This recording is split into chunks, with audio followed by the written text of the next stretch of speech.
26 Arayages, yeah.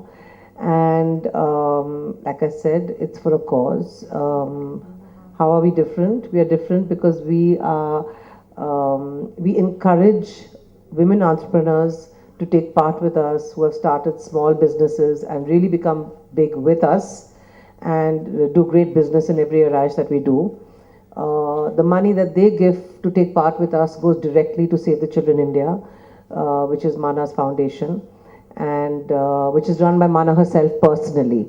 I mean, in Bombay, we're very used to giving checks for various different charities, and be it cancer, be it handicapped children, but and we give it because a friend kind of generally asks you to give help them out with something that they're working on.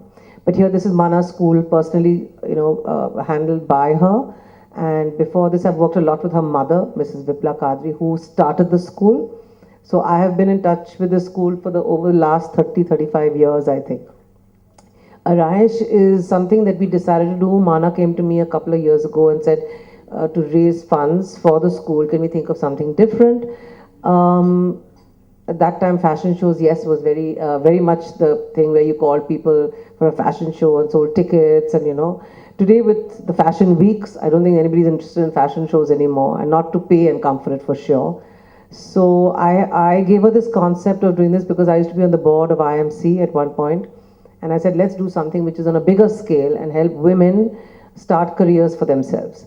So that's how Arayash was born, and till today, I think it's the same. I think we get the jitters of every Arayash the same way we got the jitters for the first one. So yes, it's something we love to do, and it's God is great. We're successful in each one that we do, and it's a tribute to actually Mrs. Vipla Kadri, because with her I used to do many more events also in the earlier years, and different kind of events in America. We've come to Hyderabad, we've done in Bombay, many events.